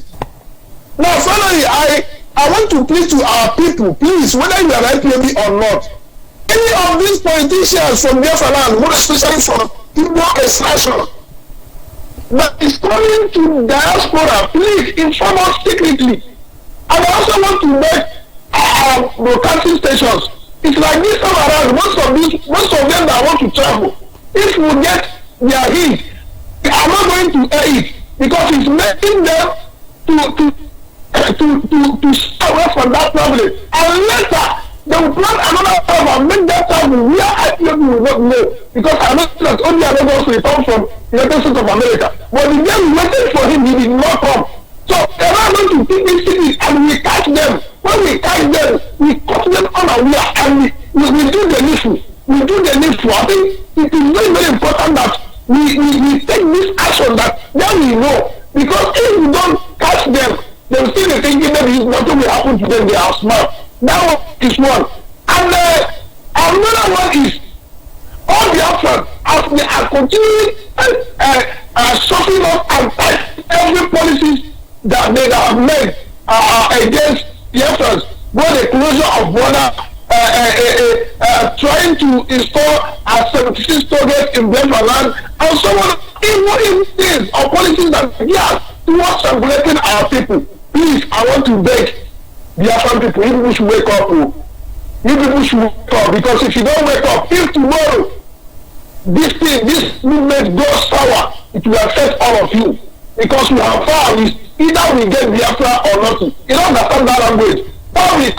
When we confront the killers themselves, we confront them and and say today is today. It's either we get one result, either we are in or we are out. So you must have to advance yourself and come out and support this restoration project. Even though you don't want to be an IPOB, it can be a financial person, or it's not yourself financially in any way you can. To make sure you're part of parcel of what we are doing. Don't think we are here, we are fools. Today is Sunday in the church, we have to be preaching and the gospel, but we have to step aside by the side to make sure we contribute on this program. Why gospel or service will continue?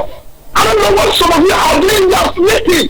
One same business that is not taking you anywhere. You are modeling a future. You don't want to come out concerning what we are doing. You think we are playing here. I keep everyone's indulgence to please to support the struggle, so that the quicker we fight, the quicker we get our land restored. Thank you very much, all of you, and God bless you. Thank you so much. Thank you so much. Thank you for your contributions. Of course, that's how we know those who are formidable. You know, today is Sunday, you are in the church, but you still know that the highest, what gives you freedom and the highest church you have is here on Biafra television. This is our own church, and that is the best church. This is where we worship Chukwokika Piama. We are here every day, and he just had to excuse himself, go there, move out to make his own contribution. Very important. Yes, this is the church we have that is going to save us. This is the church we have where we preach about the exit of the children of Israel from the land of Egypt. And one thing you should understand is that when the Fulani Herdsmen doesn't go to church, and when you are in the church on a Sunday and you discover that by the time you must have get finished with whatever you are doing in the church, and you have no home to go back to, by then the Fulani must have set your house ablaze, killed everybody they see. You will see that this thing is not meaningless again. But if you stood your ground and restore Biafra, you can go to church from January to December if that is what makes you happy. So life is worth more living when you have the freedom of self-expression, and that is what we are fighting for, so that people can have freedom to express themselves, eat whatever you want to eat and do whatever you want to live. But in this zoo, if you tell me you want to engage in one thing or the other in this kind of condition in hellfire, that is why one of our other brother that Rabbi, I think 2 days ago, sometime Rabbi Charles, he said that an Igbo man can even put a condition in hellfire just to be comfortable. To be comfortable in hell. Yeah, call on the phone. Hello. Yeah, what's the name? Where are you calling from? Hello, we can hear you. Hello, yeah. All right, another call on the phone. Hello.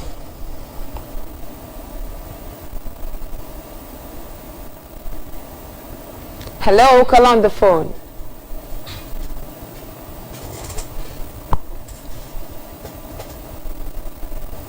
Call on the phone, can you hear me? Hello, good morning, Madam Gozi. Thank you, good morning. And all of you in the studio. Where are you calling from? My name is Jenny. Yeah, I'm hearing you. My name is Unique. I'm calling from Enugu province of Biafra land. Okay, go ahead, please. I just want to talk on the issue of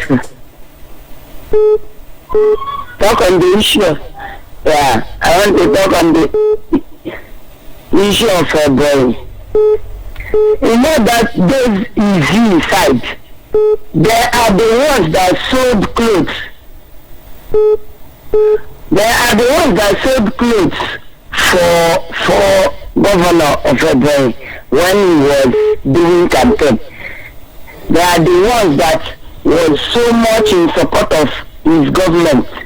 When others are shouting for them to know that this man is not talking of good for us or in Ebonyi, they went ahead and sold clothes and helped him enter the second time.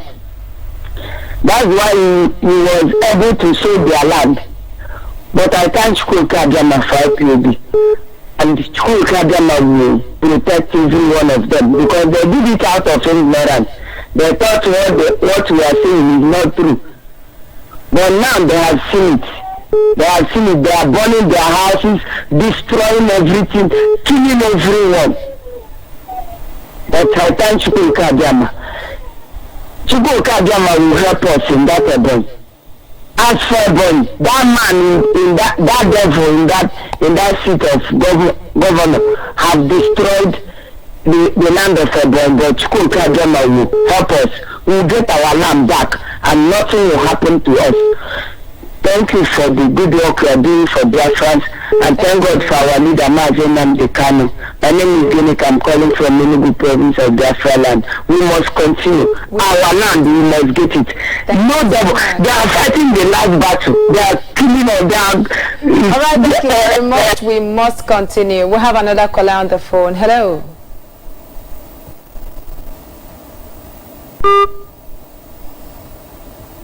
Caller on the phone. Hello.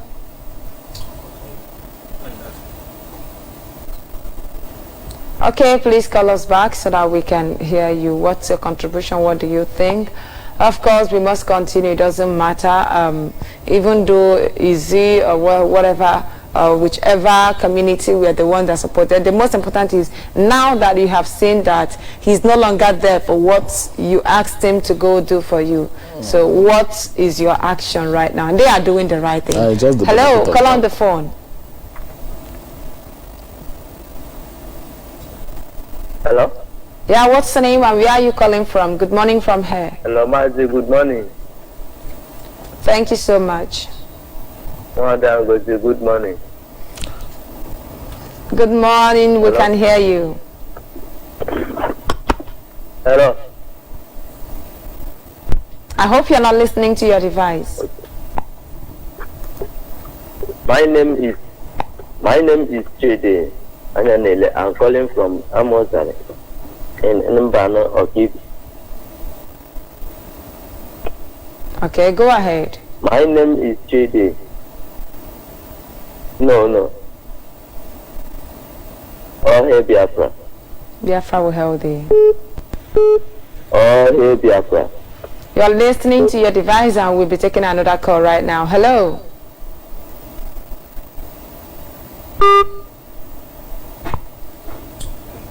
Okay, we lost this call. You have to call back. Please, when you call on this platform, stop listening to your device. Listen directly to the phone conversation so that we can have an effective communication, please.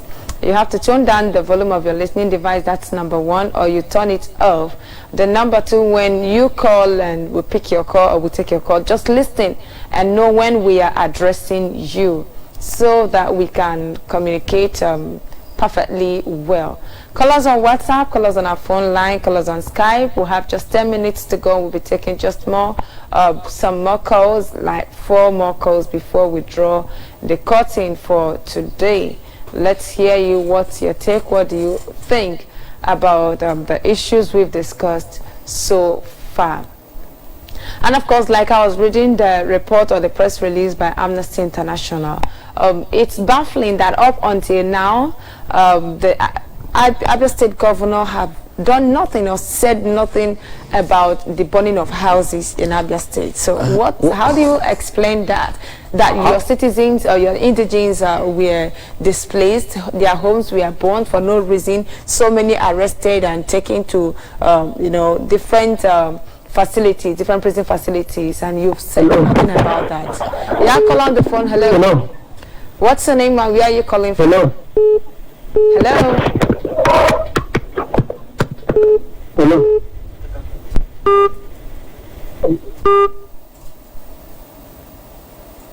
Okay, so please go ahead. Okay, just to address your question, first of all, you have to ask yourself, how do you expect Okezi Ikpeazu, who has always been known for killing his own people, how do you expect him to react when he is part and parcel of it? He is also the person that directed that very dastardly act against our people. Hello, call on the phone. Call on WhatsApp, hello.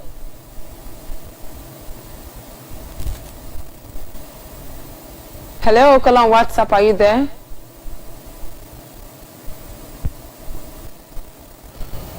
Hello, my sister. Yes, I'm on WhatsApp. Please go ahead, please. Am I coming out clear?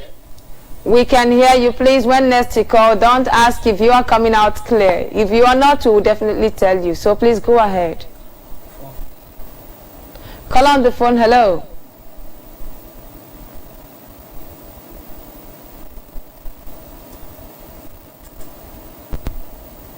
Hello, call on the phone. Can you hear me?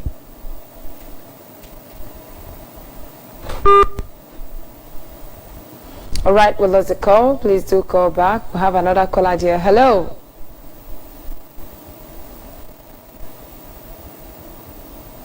Hello, what's your name and where are you calling from? Call on the phone.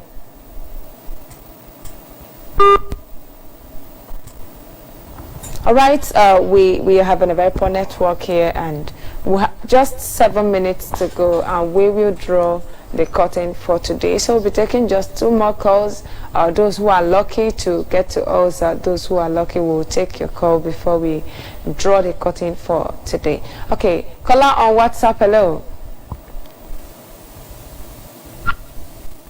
Yeah, I want to good morning. Thank you so much. Welcome to the program. Victor, you say good morning, and Mama. Everyone, Mama, good morning, my beloved brothers. Dear friends all over the world, I say good morning and happy Sunday. And Hamadi Komemez Oshubupezuanya, I equally say good morning from here too. My name is still remains okay for Inosi, for my Kadachi Ekroreke. My beloved people of Biafra land, I appreciate all of you. I just want to say something about what is happening in Ebonyi. If you could remember vividly, our leader told us in one of the podcasts a few days ago that it is under attack. And they have extended it on Hoku since yesterday. Now, I'm calling all the hardcore Biafrans, especially those of them in Biafra land, the radical Biafra, the fanatical Biafra, men of valor. Because Igbo and remember on November Nabalos is our slogan. These are test runs. It happened in Aba, and the useless joke could not so say the two secret there. Ipob did not say anything nice and brain, and who knows where it will happen next. So what I'm telling my brothers in Biafra and if there is any helping hand they can give, if you know what he can do, even if it is going there to play whatever role he can play, let us do it. Because we have to restore this our land. Today is Ebonyi, nobody knows where it could be tomorrow. Whatever you have, whatever you can do, this is the right time. Because Brutai has sent all his troops in Biafra land. Why our northern part is the under field that clean them now, they're exporting them to our land. So common sense will tell us that these people are in for something. And this is the time we have to resist it. We are already in war. People don't understand. There is war going on. They have started. War is going on in Benue State. Must we keep our hand Whether you are from Anambra, anywhere, any part of any province you have Biafra land, and you know you can give a helping hand. Please, our guys on the ground are doing well, but we need more hand. I commend our beloved IPOBers in Ebonyi. They are doing well. Let us give them a helping hand. This is the time. It's not time of talking. And those of you calling this Sunrise TV to help financially, I appreciate all of you. Continue doing your donation. Continue helping them. We need this help now. Anything you can do for your mother at this time. Mazi, can you please come around so that we attend to other whatever gift you want to give to your motherland, do it now. Whatever sacrifice, do it now. This is all right, we have a call on the phone. This is what I want to say. Thank you. Thank you. Hello, call on the phone. Can you hear me? All right, we lost that call and we have just 3 minutes to go. We take just one more call. Hello, call on the phone. Okay, we lost that call and we'll be drawing the curtain here for today. Thank you for joining us, Mazi Onyido Victor. What message do you have for our viewers before we go? Okay, the message I have for our viewers is this: Biafrans and all lovers of freedom. It is now the time. It is either we get Biafra now or never. I know some of you don't know how to speak the Arabic language. Some of you don't know how to pray at the Allah Kuba.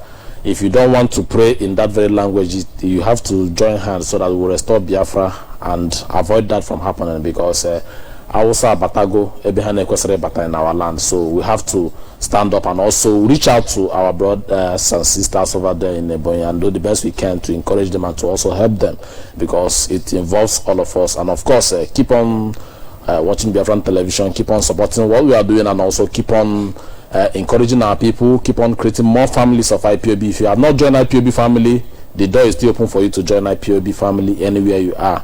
My name is MAZI Victor Onyido. Until I meet you same time, same station, I say bye for now and thank you very much. Thank you so much, Mazi.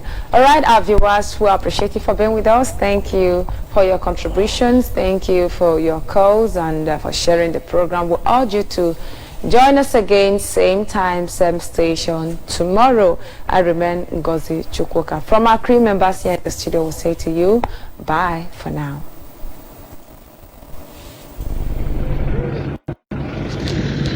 These are Fulanis trooping in Ojibo, in Ebonyi local government of Biafran land, claiming that they bought some portion of land here, and we resist them because we never sold any portion of our land to anybody. IPOB will stand firm as the villagers troop out in mass to tell them that this place belongs to Biafra, and they should go and collect back their money from whoever they gave it to. That we did not agree to give out our land for any reason to any Fulanis. Look at their bosses. Look at one of their bosses. They are trooping in, and the villagers stood against them, saying that this place is Biafran land and they have no rights to troop in. While some of them escaped, some ran to government house where their master is, where one of their slaves is, in the person of Umahi, and claiming that they bought their land. And the villagers said that they are not welcome in Ojibo, here in local governments, and we totally reject their presence here. The villagers came out in mass that not on no account should they settle here, and the police are here guiding them. The police are here protecting them in our land, and we are here to tell the whole world that they are rejected in our land and should bear out witness should anything happen. Okay? Look at one of their vehicles going.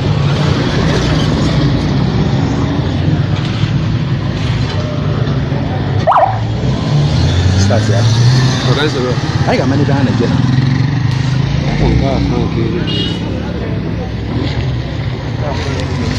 Umahi has chosen to be a slave to these people, but we assure you that IPOB Ebonyi will give him sleepless nights, because we know that Ebonyi is Biafran land and there's no two ways about it, and nobody, no amount of threats can stop us from chasing these people away. They are doing their own now. No amount of threats will stop us from dealing with these people. This is the Ebonyi State Neighborhood Watch guiding them, because the villagers would have dealt with them even without fear in this afternoon, if not for the sake of this police and all the rest of them guiding them. We are here to tell the whole world that they are not welcome here, and we did not sell any part of our land to them. Look at the police following them. But we assure you that IPOB will pay all the price it takes to make sure that these people have no settlement in our land. Stay tuned as we end it live now to follow them up.